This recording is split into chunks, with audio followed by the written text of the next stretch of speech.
There's this thing, it's like a drum and bass taxi guy, and he's got the laser lights going, he's got drum and bass playing, he's like, hey, put on any music that you like, mate, and here's a playlist, and this and that. And I was like, well, I don't really know what I want to play, mate. I quite prefer what you're playing. And he's just like, alright, well, I can't shut off the laser lights, are you cool with them? He's like, yes. He's like, alright, we're going to this destination, yep. He's like, alright. And he's like, well, we got 3 options for the music. We got civil, we got rather loud, and what was the third one? Rather loud, and then... I forgot. Shit. Or 90s boy bands. No, it's just like, it's like full sound or something, but like an English term, Oh my God. He chose that. And I was like, all right, here we go. Well, yes, here we have it.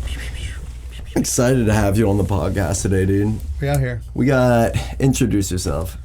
My name is Steven Rullo, and my DJ name is now Stevwo. Stevwo? Yep, it's like Stevo.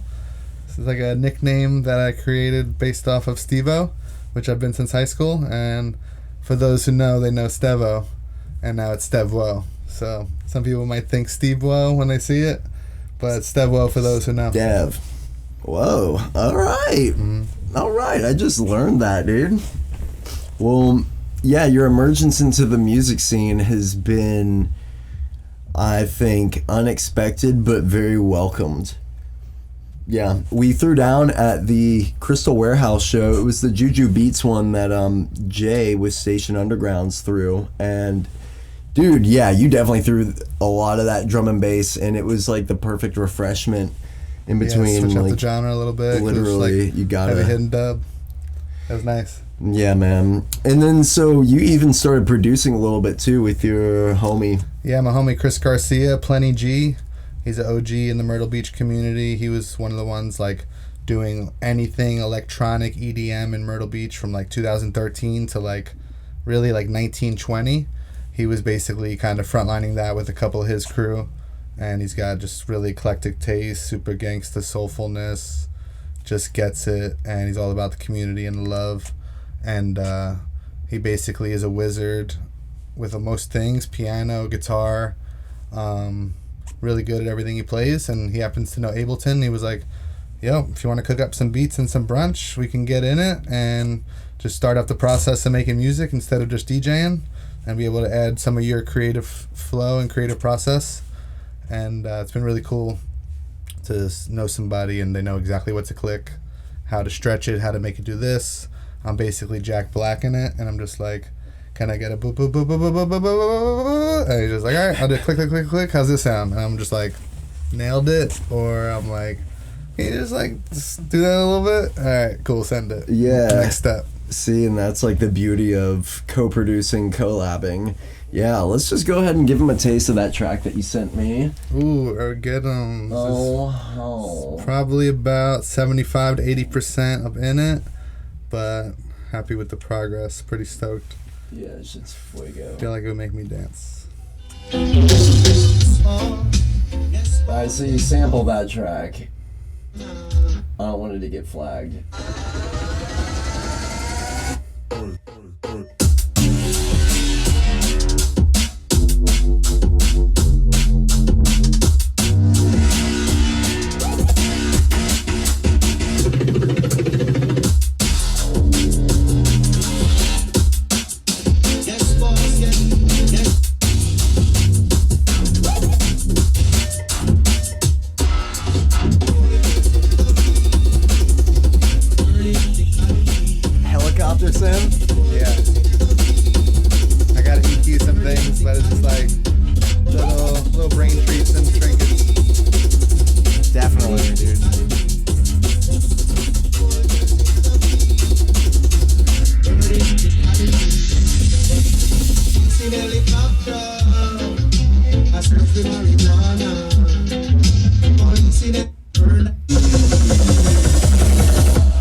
an emergency room with that last boot. You heard it here first. That's an exclusive worldwide preview. Right there.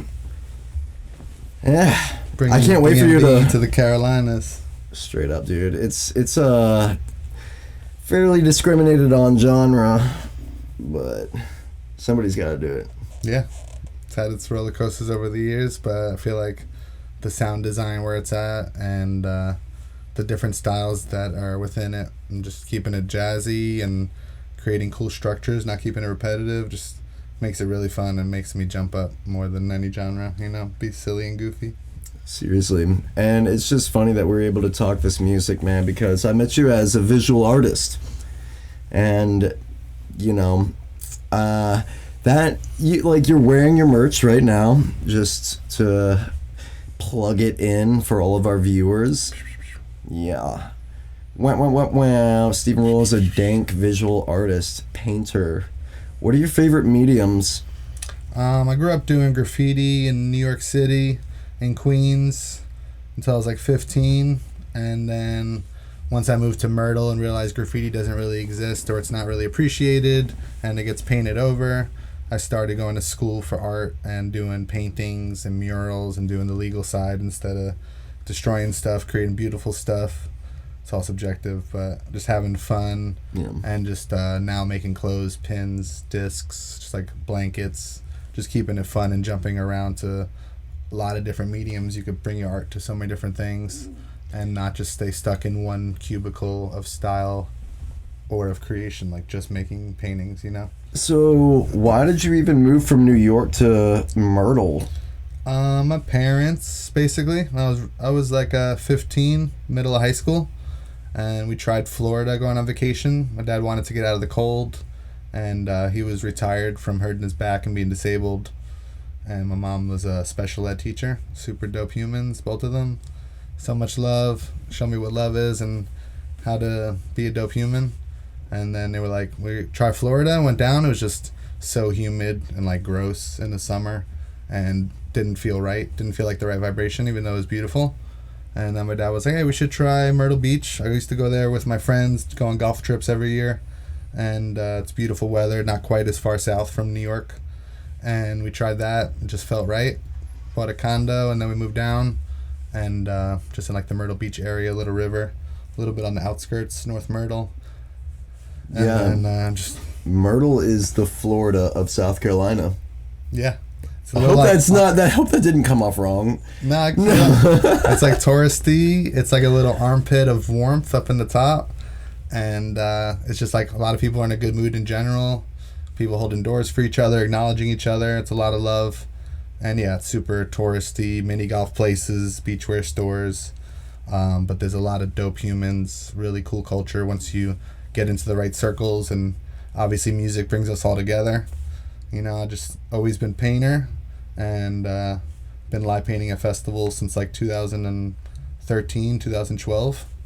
Dude, I got so much that I want to pick your brain on. It's ridiculous. There's a lot of different sub things. There's a lot of things to touch on. Basically, like, how did you even get serious about art? I mean, I've always been doing it, and I've always been like my you biggest say passion. Always, but like, what does that really mean? Like, you were drawing in class, like on the sides. Yeah, I grew of up in like Queens and went to Catholic school, which was like right down the street from my house, and I was just drawing on like every test, and the nuns would call my mom and be like, "Your son's drawing on a test again." Yo, and my mom would be like, "Well, did he pass the test? What grade did he get?" And they're like, "He got a B plus or A minus." And she's like, "Well, obviously you're not challenging." But his enough. drawings got an F. Like into them. That face is fucking toy. His drawings are A plus, but he failed the actual test. But yeah, 5th grade, we used to be degenerates and not the best kids in life. We used to like steal hairspray. 5th grade. With hairspray from you stole. Why hairspray? Because it was just like less serious at the time, and we felt like we'd get away with it because we were 10 years old. It's like invisible spray paint. No, we used to get the colored hairspray. Oh from my like God. a Claire's type store in New York. Stop. And then go in like metal bathrooms and do like tags with whatever our 5th grade tag was. Wow. And then it progressed to train tracks and rooftops, and then we started doing it with spray paint and No stealing spray way. paint and all that other criminal stuff that we don't have to talk about. But just enjoying life and just a lot of F the system, teenage angst. Damn, from Catholic school roots. Yeah, I mean, it's good education system, so to speak. You know, it's a little bit, the teachers maybe care a little bit more, whatever the perspective is of like, you know, it's a little bit rougher at public schools. The kids are a little rougher around the edges and could like distract you from learning and growing probably. Obviously indoctrination of like religion isn't the best thing, but I'm glad I got subjected to it so I could see it for what it is and question everything and just like always question and never take some random thing out of a book as a truth. But take it for what it is. Take all the good morals and messages, and all the other things. It is what it is, kind of thing. It's a whole nother huge conversation. Not for sure. I spent ninth grade. Morals. I spent ninth grade at a Christian high school, and hated it. Yeah, some are better or worse than others. Yeah, I mean, like, it's whatever, dude. Like, I had a great childhood. Loved it thoroughly, honestly. It's well, just education levels. I can tell that you had a good childhood because you're an amazing and beautiful individual, dude. And we're still just getting started with this shit. Like, so then, yeah, you basically were always drawing. The teachers were calling your graffiti, mom, drawing. Blah, blah, blah. Yeah. And I had a lot of homies that also were into graffiti. We just fill up books of like not so good doodles for a lot of years like before it started looking good. Craziest running away from cop story? Like, graffitiing. We got one where, like, you know, on top of a roof or something, and they catch you, and you got like jump a couple roofs and run down something to get away, and like your is there a gap in between the buildings of the roofs that you're jumping? Like, are you like almost dying? Yeah, sometimes the gaps are pretty small on the roof that we were on for that one, at least, you know. Jesus. There's been 1 or 2 times where like a homie would get in trouble, and a lot of us got away, and we would just like help him in any way we can, you know. But like one of y'all gets caught, dude. Yeah, we used to try to be like extra careful, like, you know, sneak out, all sleep over one friend's house, all go sneak out, and like have one homie on that corner doing it here. Like, we were trying to be like safer graffiti artists when we were 12 and 13 and shit. Oh my god. But we were like, you know, causing a bunch of destruction and trying to just get your tag, and it's just like it's a little bit limiting, but it was a way to express myself going through whatever we went through consciousness wise. Yeah. But it's just writing your name over and over again. So once I moved out of that culture and moved into where I'm interested in art more, it's just like, what's the point of writing my name over and over again? It's like a fame, ego, popularity thing versus like actually doing art. You're just writing your name. What was your tag name? I had a couple over the years. I started with Oz, OZ. I used to do like a big bomb with like the fuse coming out on fire. Oh, and in the bomb, on like the face of the bomb, it said OZ? No, it has like a big O, the bomb was the O with a fuse. Oh, my bad. And then I had a really cool bubble letter Z thing. Ah, that's pretty cool. I went to Sky, SKI, for a couple years, and then Bex, BECS, was probably my one for the longest, and had a lot of fun with that over the years. BECS, Bex. What's that all about? Beckons? No, it was honestly just literally no intention other than I like the way the letters look together. Ah, and literally just strictly aesthetic. Yeah, strictly look what kind of letters, what I like to do, and S's I knew had to be part of it and was part of my name and everything, but I didn't want to be like a nickname of me and writing my name, so it was more like a you didn't want to hidden incriminate character yourself thing, like that, yeah. especially if you're doing a bunch of stuff. Yeah. I mean, fucking A. So then, yeah, it went from that to, now you've been live painting and creating artwork full time for quite a while now, right? Yeah, it's probably been 2017 or 18 is the last time I served tables. That was always my go-to because I'm very social and I enjoy serving, like in general, like looking out for the fellow person and helping out, you know. No, I feel that. So like it just felt like a very easy job. Make $100 and I'm literally bringing food, drinks, and making sure your drink's filled. It's not a lot of tasks, and there's a lot of value in serving each other. I think everybody should be a server in their life. Yeah. I've definitely been a server, and you know, it's just one of those things that will ingrain decency into your DNA. You know, be a considerate For sure. regular individual. At least consider it. Yeah, so that's what's up. Like, you quit that job and you've been full-time since 2017. That's about, like, around the time I went full-time, too. Yeah, it takes work, but it's, like, 100% always worth it. You just gotta put the fire under your butt, sit down and do the thing. It's the hardest part. Yeah, discipline But yourself. it's really not that hard. It's just the mental thing. You just have to literally go do the action of sitting down. Once you're sitting down at Ableton or behind a canvas, it's literally play.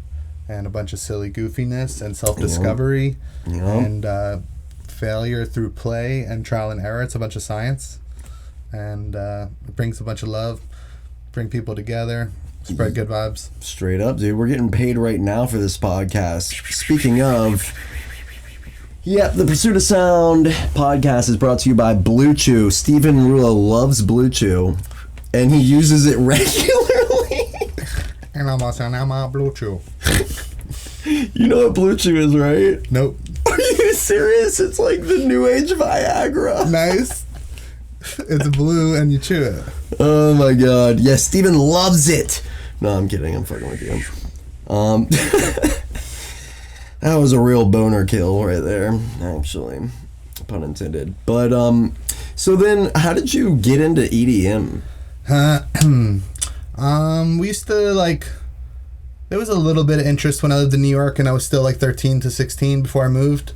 Like, housey, big room, EDM, and, like, some singer-songwriter, housey, trancey, techno-y thing. Wait, so that's... Wait, how old are you now? I'm 35. I was born in 88. We're you and I are not that different. Okay. You're an 88 like, baby. The early 2000s and like late 90s when like my friends' older sisters were having like their sweet 16s and stuff. And we got all these Italian older kids that are, 3-4 years older than us, and they're just like dancing like this and stuff and getting it with that age? The gel hair, everyone at 16, like mini Raven and stuff. I feel like y'all were like ahead of like where Charleston was at that age, because so I was like 12. For you to be getting into EDM at 13 to 16-ish, I still was listening to like classic rock and shit. It was more like poking our interest at it versus listening to it as a choice on the regular. But still, and we were I didn't making even fun of their know dance moves because it's like the reflection thing. And we're watching them be all silly, and I'm like, what are these guys doing? We didn't quite understand it yet. But that was like the precipice of it. And then a couple of years later, SAT word. Find some fire mixtapes and stuff that a lot of homies in New York I grew up with would have systems and bump it. And we were in like some Too Cool Chris. You ever heard of that dude? Too Cool Chris. He's an OG. Obviously, it's like 23 years ago at this point. But it was some cool stuff and some progressive forward things. And you get the girl singing and a really cool build up and a big build and a drop and everything. And that's where it really started popping off, I think, because we were like actually enjoying it and starting to smoke weed more and all that. Like, from 13 to 16 and on. And just exploring things and trying new things, see what it feels like. Yeah. So it just kind of always hung around from then, but really started popping off when I started going to music festivals, like 2010, 11 is when it really became like a choice to listen to it on my own, Hot dog. Instead of just at a club. What's some of your best and worst, like, accomplishments? Like, run me through, like, maybe, like, the best experience you've had with your career to like the deepest fail. As an artist, as a painter? Yeah, as a painter. Because the DJ things within the past year, as a painter, stuff I knew were popping off. I mean, like winning some like awards and stuff in college and high school feels pretty good. Getting recognized out of like all of your peers as like having a dope piece of art and placing in the top 3 and getting some type of award, or like my college, I got like scholarships my whole like first and second year, and slowly lost them over time because of attendance. That's a whole nother story. But literally got paid to go to school my first 2 years of college because of the level of skill of my art and whatever grants I applied for. And which is like, I got like a check for like a G to $1,500 my first year as a freshman to go to college, And then the second year, I think I got something similar. And then the third year, they were like, no. You missed 6 classes. You can only miss 5. I know you have a B, but you fail now because you never show up. And I said, just give me the test. I passed this thing. You gotta be on your P's and Q's, man. But a cool pivotal thing was my guidance counselor in college was like, you've done 3 years of school. If you want to finish, it would be 2 more years at this point. It would be really hard to do it in a year in a summer. But, she's like, at this point, you're not going to be a graphic designer. At the time, I wasn't into that. You're not going to be a museum curator. You're not going to be, all these different positions that didn't have to do with what I'm doing. You're not going to be a sculptor, probably. So go paint. Like, you're a painter. You make murals, graffiti, art. Go do what you do and go find people that want it. And I was like, an aha moment, and I took her advice and said, cool, I don't need college, I don't need a degree to show off that I can make cool, pretty pictures and spread love. I could just do what I do. And so you didn't graduate? Correct. Yeah, me neither. Yeah, I got 3 years in, really valued it. It's had a not lot bad. of good bonds, a lot of partying, and definitely played a lot of Mario Kart and did other nefarious You things. said, how did you pronounce that? Mario Kart. Mario Kart? Yeah, I'm from New York, where we say Mario. Wow. Yeah. What do you say, Mario or Mario? Just, yeah, I You say mean, Mario? call me old fashioned, but I say Mario Kart. Mario, yeah. It's a northern thing, I think. It's like water. Water? Water. Water? Water. How do you say it? What? I say H to the Izzo, but H2O. No, I say water. Water. I feel like it sounds the same. Water. Maybe it just sounds right in my head and it comes out here different. I love it. Dude, potato, tomato. Yeah, with all the little different various things that we can make fun of each other, I think it's healthy, and we should be silly and goofy more and not be so serious. We should celebrate life, get on the dance floor, Thank dance you. and let loose and let go of your brain, stopping you from being free from everything. Oh, we're getting some love from Fantastic. What? Get your hearing check, bro. Is it low? My hearing, yeah, I heard. Yep, I do need to work on that. Is this thing on? Oh my god, dude, there's like tinsel in your hair. Yeah, I got some fairy hair from the homegirl. Oh my god, dude. From Halloween. I thought that was just natural. Oh yeah, it grows iridescent rainbows. Yeah. You might be took something in the can right there, bud. No, I'm definitely not seeing shit. No, it's real deal. Yep. I went to the trash dump to drop off some trash the other day, and the guy was like, "Man, you got some tinsel in your hair?" Man, I thought I took something this morning. He said, "It like brings people out of the shells by you being yourself." It's like a beautiful thing. Oh my god, it reminds me of that episode of Workaholics, dude, where it's where they no, it's like they're trying to throw a rave, and then they like put Molly in the punch. Oh yeah, And then Rookie like move. Blake is wearing like he's got Just a little your show. hair reminds me of Blake's hair. And then it's like, you know, that thing where it's like kind of like a telephone cord, Uh-huh. but it's really like a bracelet, Okay. Oh yeah, it's like for pool keys. kind of like that. Yeah. But then it's like cut that, just have it straight, and then insert it into your hair. Like a dread attachment, like people with dreads have like the. Something like that. I don't know. We'll pull up the picture of What was the that purpose screenshot. of that? Dude, they were doing a rave. Oh okay, yeah. Yeah, we were it's talking like about full circle. neon green, like dreads, and Decked out, it's DJ Durs. Yeah. Like on the ones and twos. getting it. Oh my god, it's so silly. What's your favorite show? That's a good question. I've been all over the place throughout life. Lately, Star Trek is like one of my go-tos for like the mindlessness of just like a problem arises, they solve it. There's probably some good intention, and there's probably logic and compassion and empathy to solve the situation. Star Trek? Yeah, Wow. that's one of my. You're really a Trekkian. Yeah, I became that. You know, we're Damn, all wrong. son. The story is long and the path is windy. It's like a roller coaster. Beam me up, Scotty. Yeah. Oh my god. But I don't Outside- really do a lot of TV, honestly. I just like that's like the end of the night wind down thing. I'm not like a big consumer on like TV by any means. I just have my computer hooked up to my TV. I go to the website, stream whatever I want. Don't gotta get all the subscriptions and everything. Whatever I can dream up is what I can look up to watch. Like some 80s sci-fi movies I was into for a minute. Damn, you're nerdy. As if QWERTY. Yeah, I got a bunch of brain stuff going on. Wow, I didn't really expect that. But yeah, my childhood looks different. Obviously, what I used to watch and enjoy more. Well, yeah. As we grow. Yeah, same with all of us. Yeah, dude. Netflix didn't exist back in the day for us, but what about where do you stand with like conspiracies? I mean, I went through the rabbit holes and like the first time of quote unquote awakening or looking at consciousness and the bigger picture more and not just your narrow blinders or whatever. And I think there's a lot of truth to some of them. There's some that it's like hard to look away from with certain facts and stuff. Like which ones in specific though? Like 9/11. Like I grew up I was in 8th grade and my 3rd story school, I could literally see the New York skyline because I live 2 miles from Manhattan in Queens. So like I could literally see smoke coming out of a building, and I came over the announcements. Wow. And like all I did was watch the news. I'm 8th grade. How old are you? 13. I was in 7th grade. Very impressionable. Yeah, that's crazy. And you watch the news and like these bad guys did it.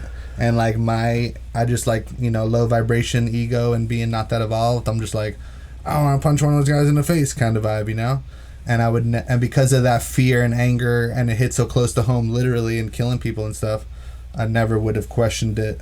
It took me like 10 plus years before I would even like consider hearing it. So 9/11 was a hoax?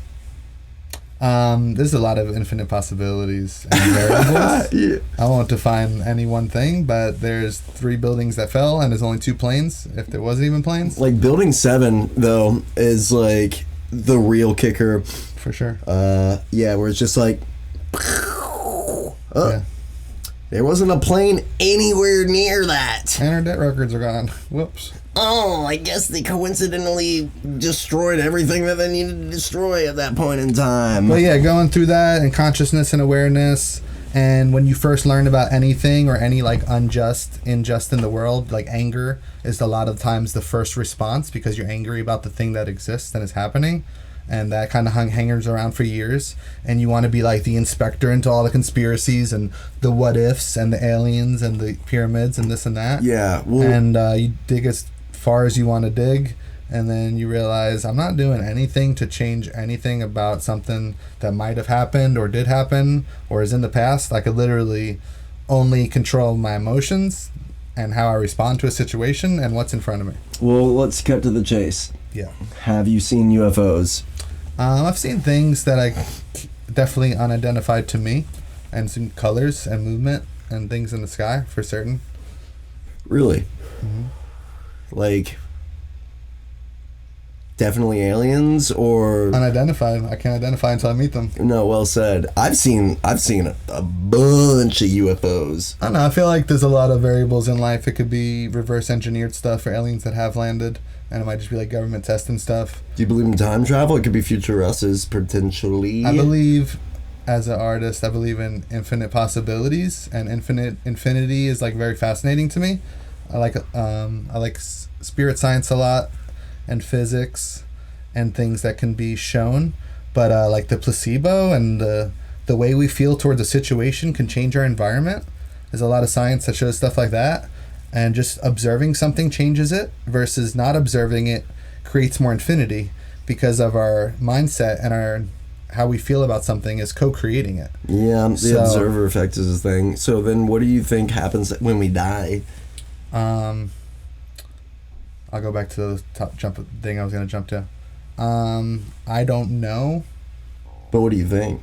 Some type of transfer of energy, and maybe being on Earth is maybe like a learning lesson or like a school, so to speak, and I feel like I can see within myself vibrational changes through awareness and how I treat myself and others and the food I take in and the stimuli I take in, and the way that I connect with others or don't connect with people is because vibe attracts tribe a lot of times. Yeah. So like if you're in a good mood, you're gonna attract good people. Mm-hmm. And we all lift each other up at times, and there's a lot of give and take. You can't always be rainbows and in a good mood. No. But what you put out, like the rubber band, so to speak, is what you get back in return a lot of times. Amen. And you've been doing a good job of doing your part on that. I've I've been witnessing lately. Thank you, brother. Give me a little hug on that one, dude. I love you. Yeah, it's all you're the about man. love. When are we gonna collab? I would love to. Here in the next couple months, let me get another track or two under my belt, and then we can do a collab.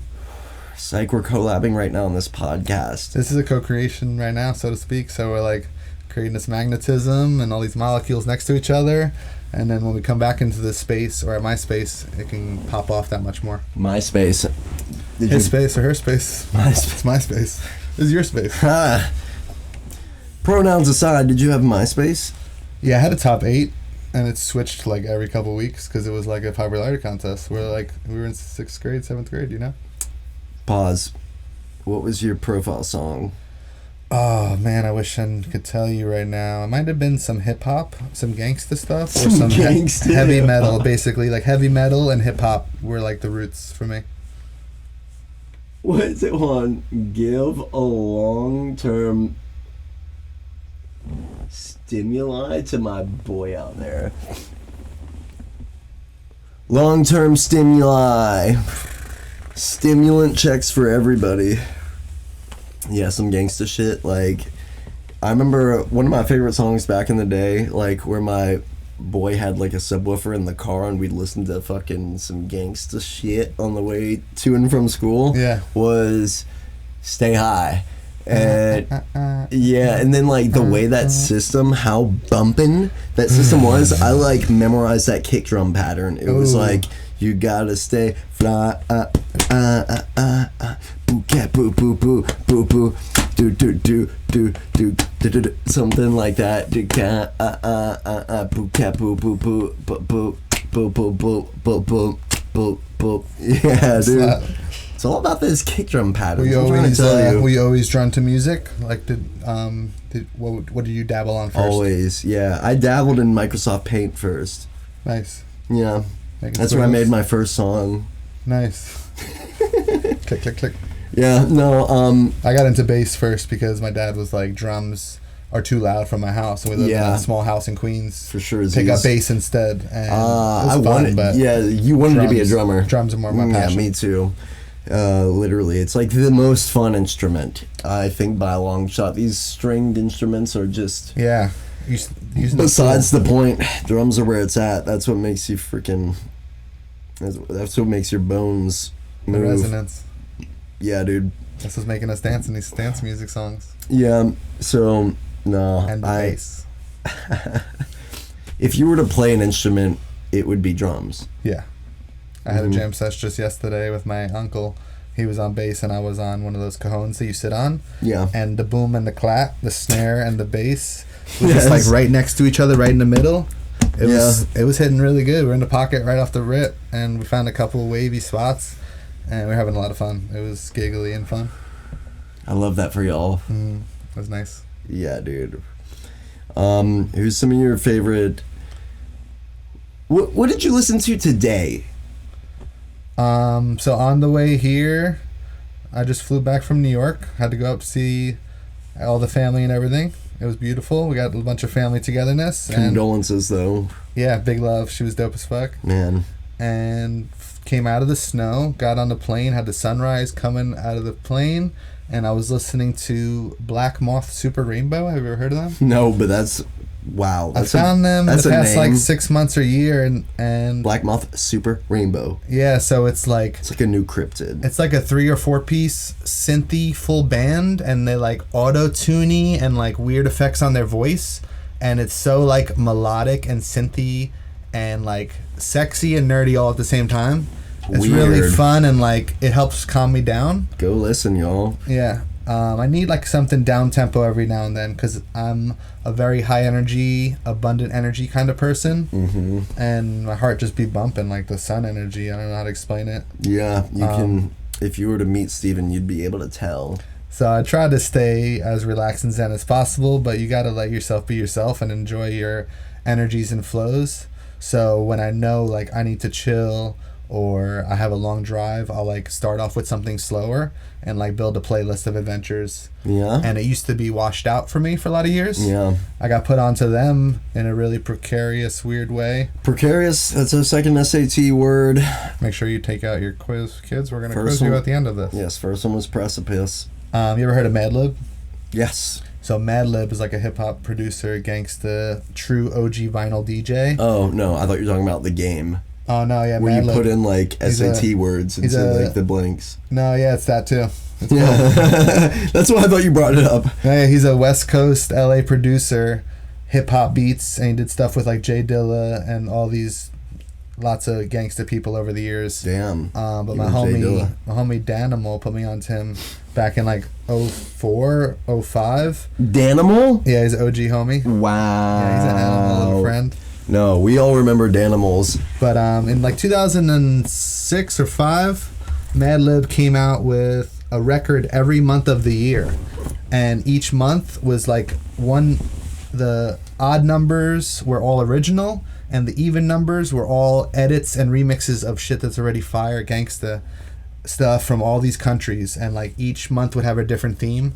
There's like a flight to Brazil, there's an India one, a Africa one, a 420 Jamaica one, and he's just like digging through the crates and just getting all the best selections. And so much soulfulness, and his parents were jazz musicians, so I always was into the jazzy hip-hoppy stuff. And he played in Asheville. We got to go see him in 2010, and it was like a sight to witness. But the opening, because he's on Stone's Throw Records, which is a hip-hop label. You ever heard of them? No, I have. Underground hip-hop, conscious hip-hop, and gangsta hip-hop, and a bunch of beat makers. And Washed Out opened up for Madlib, and it's like a way different genre. That is way different. What? So different, like down tempo-y, same vibe as Black Moth, like a little bit more West Coast and like softer, not as synthy, and you could hear his voice more, but like keys and guitar and bass and drums, and just like flowy, elegant.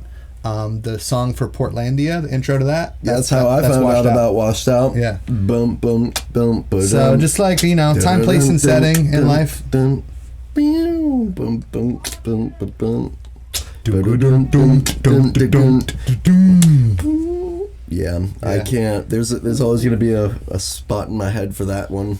Yeah, so on the way down it was Black Moth Super Rainbow, because I got a 2-hour drive to get here. Okay. And then we went into dub reggae, and then I went through some hip hoppy stuff because I wasn't sure where we wanted to go with the jizzle.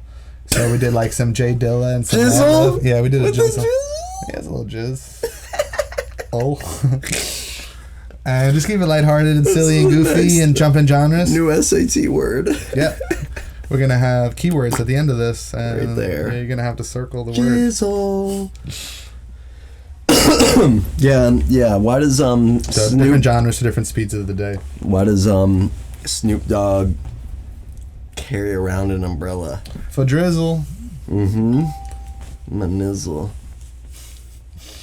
But yeah, the thing I was gonna say earlier when we were talking about like infinity and different possibilities of creation and everything, I think what I've been trying to focus on with myself is like allowing people to present themselves to me now with what they are now and the vibration they're at now, and not to hold like a prejudgment over their head in my brain the whole time about they should act this way based off of the past, or they dress like this, so this is the type of person they should be.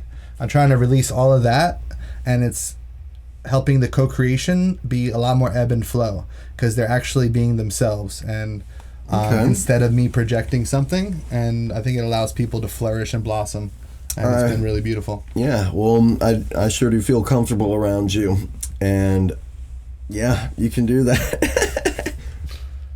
Ooh, it's right there. Yeah, no.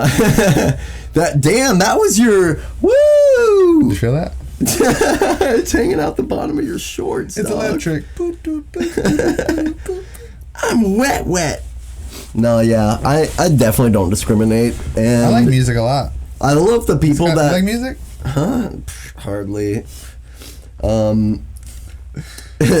We don't gotta talk about it, I guess. No, yeah. What do you want to talk about? What's your favorite genres? Country. Yeah. No, but I'm in a goofy mood. Yeah. How How do you really feel? I really feel like my favorite genres lately are like podcasts and also weird bassy shit like Zodics. I've been really on a Zodics kick lately. Nice. I don't think I've listened to them. Yeah. We're about to. I'm gonna hear it and be like, oh, I know this song. Yeah, I was really on like it like kind of shifted from like a Dirt Monkey-ish vibe to like Zodics. And I don't know, like there's that one like when you really fixate on an artist and you really become obsessed, like that's me and Zodics lately. Nice. I'm gonna check it out. I'm gonna bump it right after this. Yeah, I'd be curious to hear how they would make a drum and bass track because their sound design is just so impeccable and intricate. Cool. Yeah. If you've ever caught one of my sets, well, we went back to back, but yeah, I always play me some Zodics, always play me some Dirt Monkey, always play me some originals, and it's all about having fun, bringing different things to the people. Yeah. I've been selecting for years. It's just been through Bluetooth. I haven't been turning any knobs and making any effects on it. No, you can be a Soundboy selector straight from your mobile device. From your phone, yes. My daughter married a Soundboy selector? No! Babe, Dad, he has ambitions. He sells pins. He's not a wook, Dad. Oh my gosh, yes. I got a track in the works called Wonked Up. Nice. And it's like I got an AI voice to say it's like it builds up and it's like this looks got me wonked up.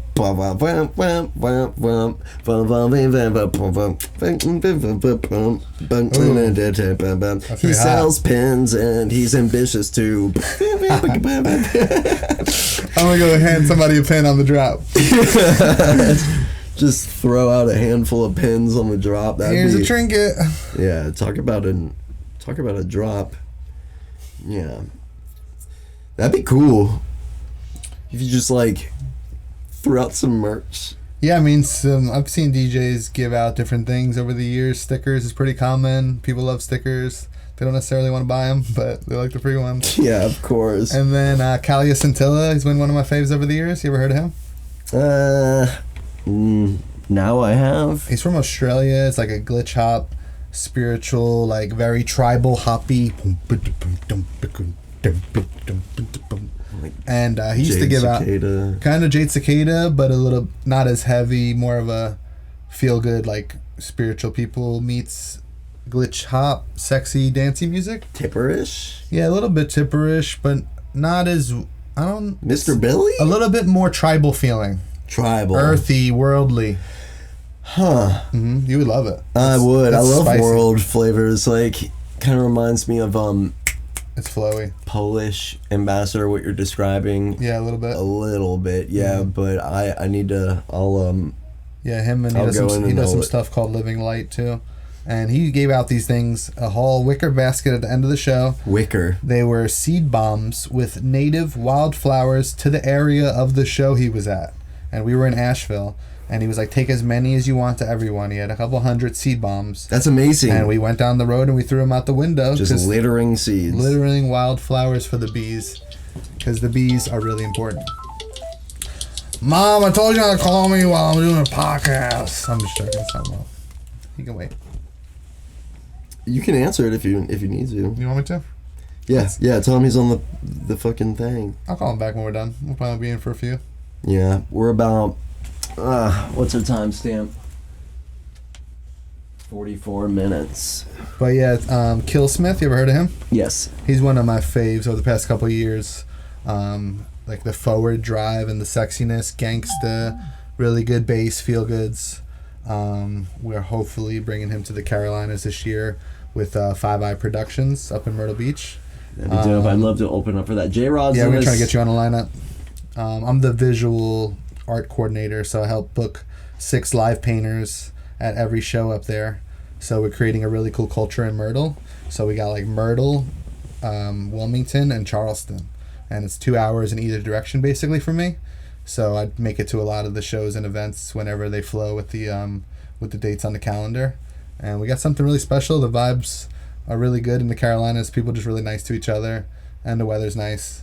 So you and Five Eye, like, all right. Basically, I met Five Eye when I won the Dance Festopia DJ competition thing. Purple Buffalo? No, that was I went up to Myrtle. Oh, okay. I missed the one in Charleston. It was at Player One. Oh, yeah, I do remember that. Yeah, and then I ended up, going out to Kansas City and doing that festival. The pinball bar. Yep. Yeah, it's a video game bar. Yeah, it's cool. But I met Five Eye there is the point, and they seem cool, And I've been definitely keeping an eye, all 5 of my eyes on them, since then. Yeah, they got the HSDs. Yeah, they got the newest Hennessy sound design system with the Haymaker tops that has a sub in the top, and then Warhammers and Haymakers for the mids and the lows, and it's just not the Haymakers, I'm sorry, Shermans are the subs, but it's such a full sound. In my humble opinion, from all the stuff I've been a lot of bass festivals and stuff, Hennessy and Function ones stand out the most. It's some of the top tier stuff. There's another few things like Void and Element 5s and things like Soundhaven. They have some fire systems, right? But Hennies and Functions are fire. Yeah, and definitely. Hennies are made in America and half the price of Functions from Germany, which are like a lot of money. So the homies all HSD is super hard working and made it all happen for us and American made. Revived the scene and the culture. And we got flow artists and different painters and different flow artists.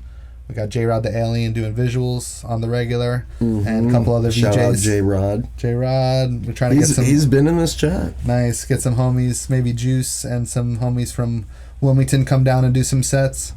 And just keep the culture and keep this cool communities of Venn diagrams mingling. Yeah, I agree. Put in a good word for me with Five Eye, please. I want to do a show. It'd be cool. It'd be cool to share another set with you. Yeah, that'd be dope. I was thinking it might be cool. I mean, it's always all talks and co-creations and mingling, but we have like these small room ones we could do at Clockers where it's like 100 to 120 people, and we do 360s where you like the DJs are in front of the stack, so you get to feel it and hear it with us. And I was thinking it'd be cool to do like Charleston takeover sometime. Yeah. Or a Wilmington takeover, and just like have a little cluster of different homies from these neighboring cities, a Charlotte takeover, Yeah, and do those at either the because they're booking pretty big people for the Brick House shows, and just getting some big names like some good B level and C level people that people are familiar with or they're about to learn about it. Yeah, and we've been having really good turnouts, dope community. Have they done an artist spotlight on you yet? I mean, they do like an artist spotlight and promos for every event and do promotions really good. And then we're just all about putting each other on. They need to do one for you. What do you mean? Artist spotlight. Mm-hmm. It's what they need to do for you. Well, like a post with all the information about the person? Doy. Yeah, I mean, I think that's already been happening kind of on for the you? monthly. Yeah. They've done an artist spotlight for you. Yeah, I mean, we do the artist promos every month. I don't know if there's been one where it's like 2-3 paragraphs about the person. That's a cool idea too. But we usually just at least make flyers with each individual artist picture.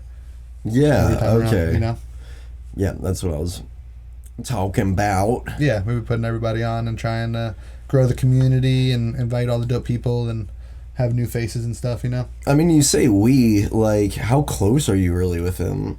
Yeah, they're super homies. I mean, we've been kicking it for years and going to festivals together for years. Oh, okay. They're definitely super close homies. They got inspired at Tipper and Friends in 2019 or 20, and then less than a year later, we were like having our first show and making it happen. It was cool. I love to hear that, man. But yeah, just through the Myrtle community and Myrtle fam, and I lived with one of the guys. He welcomed me into his home, and they went and got a new spot, and I'm still there, and super blessings. Everybody always takes care of me, and we just keep loving each other. Amen, dude. Right? I love that. So do you listen to podcasts? I don't. I feel like I like reading if I'm interested in the subject, but I don't find myself often reading about like. I like to read if it's like a topic that's really making my brain expand or grow, like taking in new information, or things about like spirit science and physics and stuff, and like things that I can comprehend. But lately, I've just been like living it more than on a learning journey, and just trying to be present and trying to focus on myself and my health and my happiness, and learning to love myself. Like all the love I put into friends and relationships over the years, I've been just trying to put that into myself, but also while not neglecting friends and forming new bonds as well.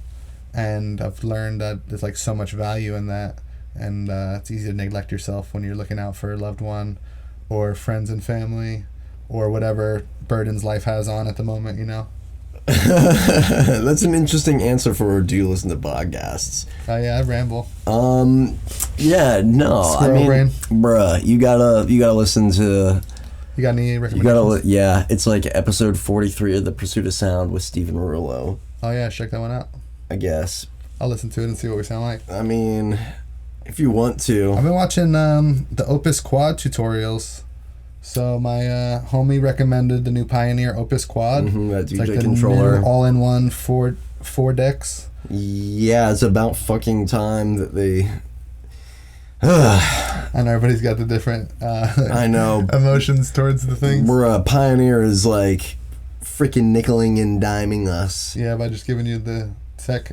Oh, here's barely an improvement for $5,000. Yeah. Like, I don't have as much connection with it because I've only been listening to music. So I just put love towards it and try not to get too hung up on it. No, I rock a Pioneer. I rock a Pioneer. I know, I've seen it in the living room. Yeah, well, that's not mine. Oh, no. No, that one's ass. Opus Quad though is fire. It feels so good, and it's like the flow of it and the effects and everything. It's a nice toy to be learning on for my first device. So now I have it in my kitchen. Anytime I walk through, I'm like, should I make some drum and bass right now? I gotta go bring the mail or whatever. Yeah, I got regular people stuff to do. Like some human stuff. Yeah, no, so I have the Pioneer FLX10. Nice. And it's the main standout feature of it is the onboard stems. Mm-hmm. So it's like you can literally fucking instantly stem one of three components out of a song. Ooh. Like the vocals, the percussion, or the instruments. And pull just that out right on a little section of however much. Boom, with the power of hitting a button. Nice. Yeah, and then you can key sync it to the other song and then throw an effect on it, and that's an instant remix. Nice.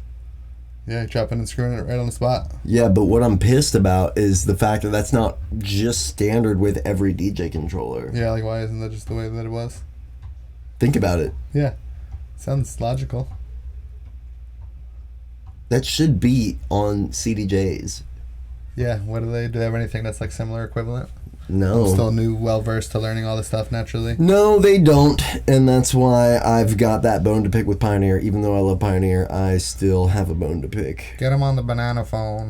Mm-hmm. Call them up. Say, hey, I'd like to have a friendly conversation with you. Yeah. See, FLX10 and CDJs should have a baby. Yeah, because that's literally like ever since I first started DJing and even understanding what it means to have a DJ controller, I sort of imagined that from the very get-go. I'm like, so there's not more features? It's just... this is what I got? Yeah. You're just a forward thinker. Have you already been playing instruments and stuff? Well... Or do you know any piano or anything? Or just bass and guitar? Of course, yeah. Nice. I play everything. Sweet. But yeah, it's like the next frontier would be like incorporating more of the instrumentation into productions. Loop Daddy or just making the sounds yourself and bringing those sounds in? Well, both. Like I can Loop Daddy, and I do you have the passion for that? Pedaled with it. It's like that is a whole thing. Mm-hmm.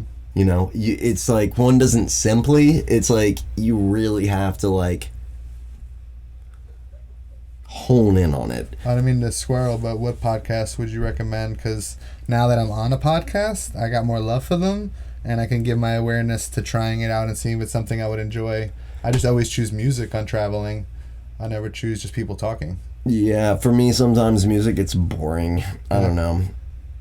What do you like people talking about certain subjects? I like weird cryptid alien podcasts, and then I also like comedy podcasts. Cryptid meaning like conspiracy or what? Cryptids are like, okay, your most famous cryptid is Bigfoot. Mm-hmm. Okay. You know, so that's like a cryptid. Like lore. Like Mothman, freaking. Mothman is real. Mothman. I've hung out with him. Chupacabra. Dogman. You've got Yeti. The Kraken. Not the DJ. Yeti is like a snow version of Bigfoot. Okay. And then Cthulhu is very real. Mermaids, Cthulhu's, goddams. There's like a bajillion.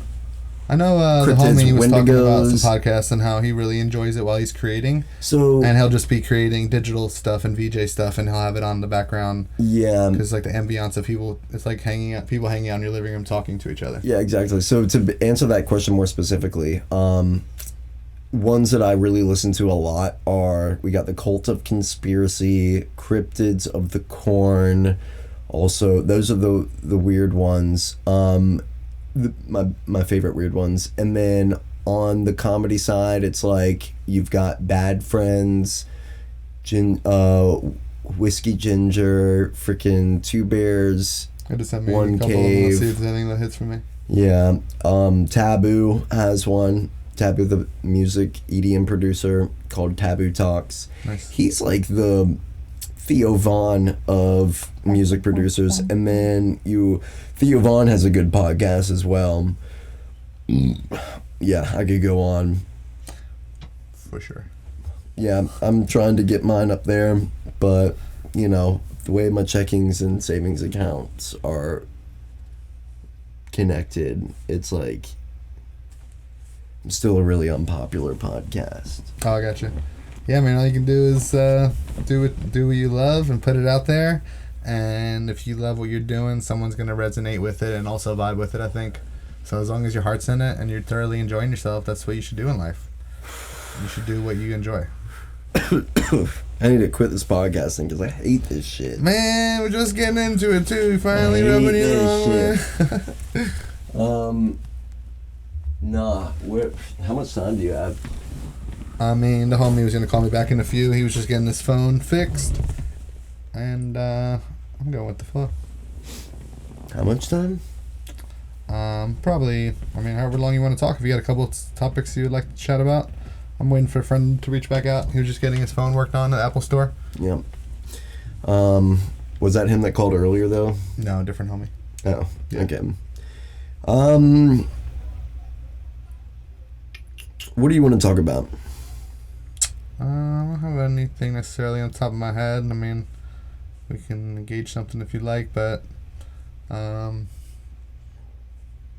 it's just enjoying what I'm doing. It's a lot of new learning and a lot of new brain growth, and I like challenging learning at this point. You know, we all have different things that we're interested in, different moments of our lives, and right now, learning sounds really good for the brain, and to not stay stagnant and to pursue learning, and just trying to be patient with myself and others, and I try to treat people nice and with love, and try to be patient, and I'm just trying to put out good vibes and create dope shit, really. So that's where being a selector comes in. Art and music are like my number one passion, so it's been art for all these years, you know, as long as I can remember, and especially the last 10, I've really been in it way more. What was that? I think that was the beer can. Did you do that with your mind? I think there's some powers that be right now and some spiraling because we're talking about consciousness and stuff. Nat said, Steven, we need new shirts. Yo, I'm working on something. I'm trying to buy my house right now, but I think I'm going to invest a little bit. I got these blankets coming out in the next week or two of the 2 murals that I did at the Poorhouse, which is a dope-ass venue here in Charleston. Shout out. We were there last night. Yeah, the back deck, the one with the sun and all the houses, and then the one on the bus. Banjo. Double-sided blanket, really fuzzy and fleecy. And then it's funny you say that, Nat. I'm working on some yoga pants for the first time. So I want to see my art on some women. You guys are so beautiful. Amen. Spread the art with everyone because, unisex is unisex, but there's some things that would be better catered to each sex, design and style-wise. Not every woman wants to wear a shirt or long shorts. So I'm going to explore some new things this year. Yoga pants and some more button-ups because I've been loving the swagginess of button-ups and doing a little bit more patterny stuff and like just swaggy stuff instead of a whole big art piece. Just do like patterny and like micro macro stuff, and this way it's just like from afar it's like, oh, that's a hot pattern. You get up close and you're like, that's some really psychedelic, really beautiful art, So then like what would your process be for the button ups, because that's not like a common variation of clothing merchandise. Like it's usually regular t-shirts or like basic things, but then like the button up is like not typically touched on. How do you go about getting to that point? Like, I mean, just being inspired by peers, basically. No. I mean, like actual logistics. The process? Where it's like, would you reach out to a certain distributor, like manufacturer, like screen printing? Is it like sublimation? It's sublimation. You would sublimate the button up. Yeah, it's like we can have different materials. We can get different lightweight polyester blends and stuff. Who's we? I mean, the people I work with. Who's the people that you work with? I mean, it's just a personal thing, No, I don't know. That's what I was asking. I mean, that's like specifically what I was asking. Who even manufactures button-up merchandise? Yeah, I got a friend that deals directly with China, and he does all the business and talking with them. He does really good communication with them, and we can get any kind of garment made. Everything from, giving directions like different lengths of shorts, polos, button-ups, t-shirts, tank tops, and different materials, softer, harder, whatever. Just working with different people that do the legwork, and I don't have to focus on that stuff because I'm an artist, and, being a business person could be hard at times, and communication could be tough when dealing with certain people, and I just work with whoever I work with, and they help do, like, the legwork, and we all work together, and it all is a smoother running ship that way. If I had to put all my focus towards every step of the journey, it would be a little bit more burdensome and more mentally draining and stuff. Damn, I was hoping you could give me a company name, but that's cool too. Let's cut to the chase. I've been like low-key hounding you for designing a God shirt, dude. Yeah, you want to send it this year? Let's do it this spring. Let's do it in the next month or two. I have a list on my house of things to do, and sometimes the list gets crossed off in a week, and sometimes it takes 2 months. So I can write you on that list, and we can make it make it happen. I mean, I've been trying, but at this point, I didn't want to be like annoying you anymore. I appreciate you calling me out because some things take years, some things get done in a week. So the fact you're bringing it up and we're hanging out and becoming closer. I'm like, come on, like manifest the shit. Do you have any visions what you want to create?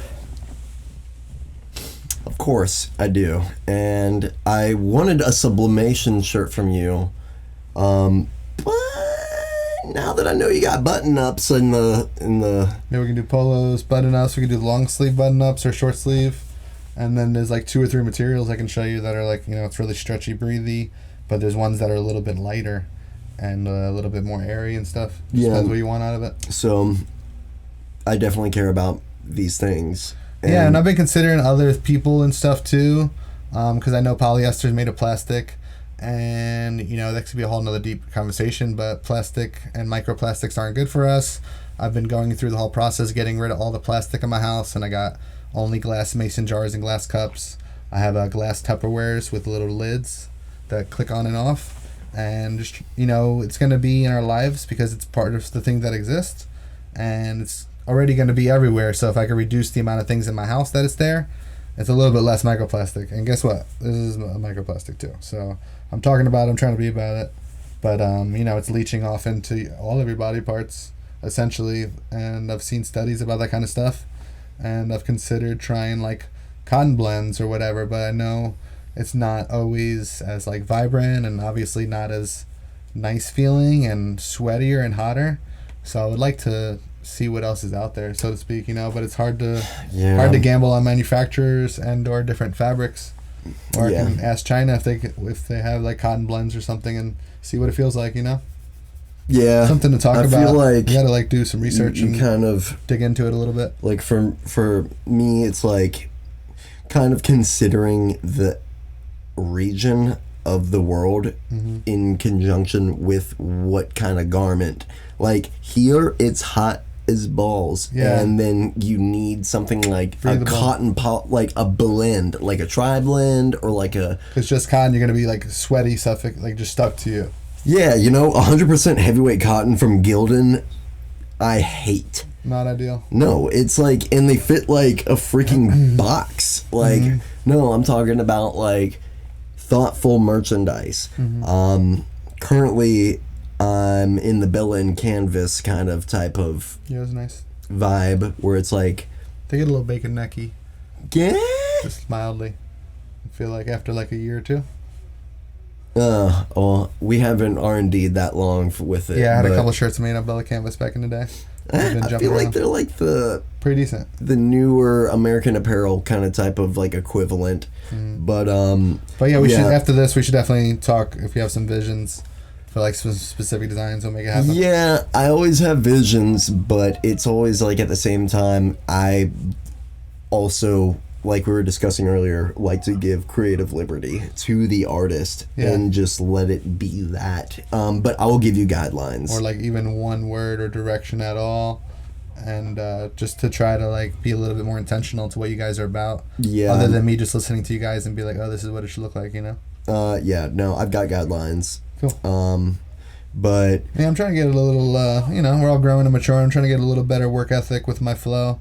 Sometimes things just don't go in the order of the list. And sometimes I'm like, here, I jump down to this one, and do this one. yeah, I'd like a mature one for like a button-up vibe. That'd be really cool. Like button-ups you don't see. We'd need to discuss a price point behind that as far as even manufacturing. You comfy with polyester stuff though?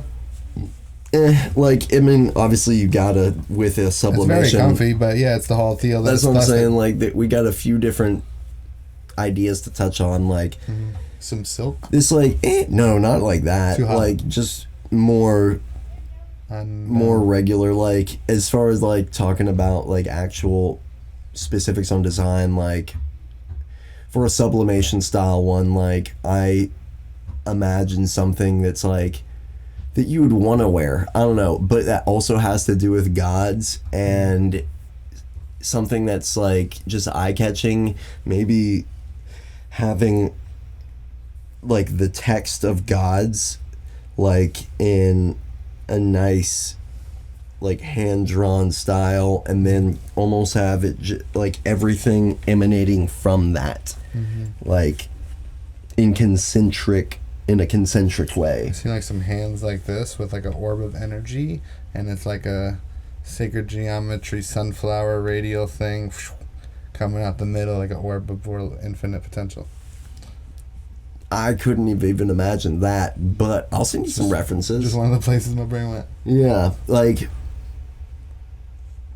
I'm curious how that would translate, but yeah, so Photo references, and then you draw over the reference to get the angles that you want of desired. yeah, I wasn't thinking like quite like that. Too little. I want no hands involved, like more or less. You want some swaggier stuff? Blah blah blah. We'll talk about it later. Yeah. Pashmina would be cool too. Yeah, I got the connect on patches.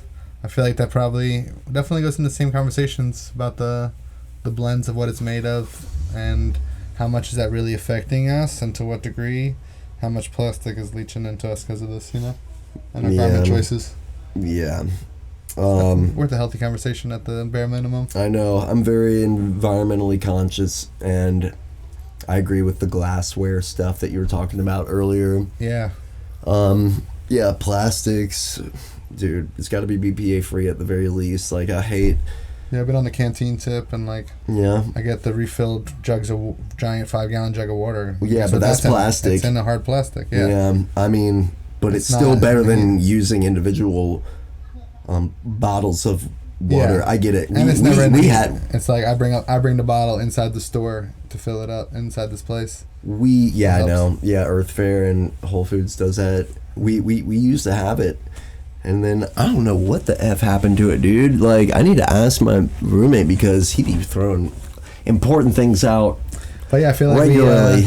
we popped I'm off on calling some you good out. things that we can navigate here in the near future and just like spark some good topics in general for more self-growth. Socks and stuff too. We got some socks already. Yeah. You got the socks. Yes. Those are your socks, or no? those My mom just, got me these for Christmas. Yeah. She doesn't like the eyeballs.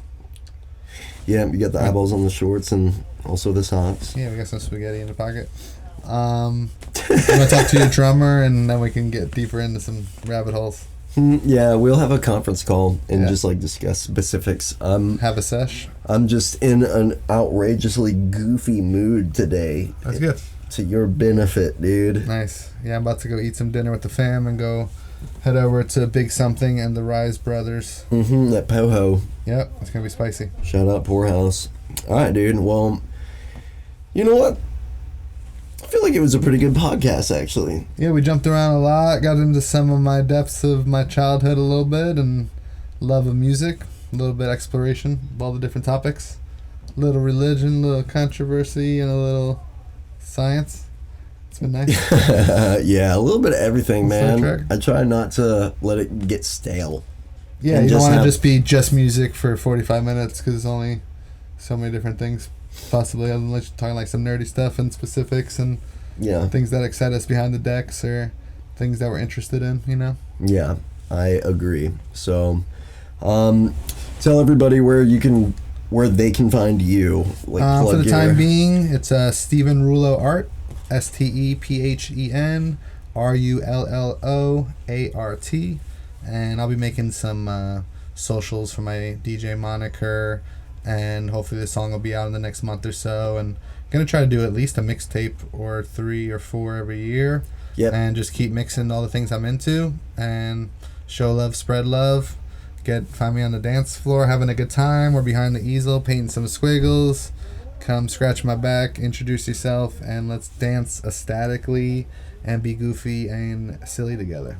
Straight up. And your DJ moniker is Stev Woe. Stev-Woe. Yep. And then let me go ahead and plug in March 30th. Y'all better show up to Purple Buffalo or else I'm gonna whoop that ass. Oh, nice. You're playing? Huh? You're playing down here? Yeah, it's the big Rebirth show.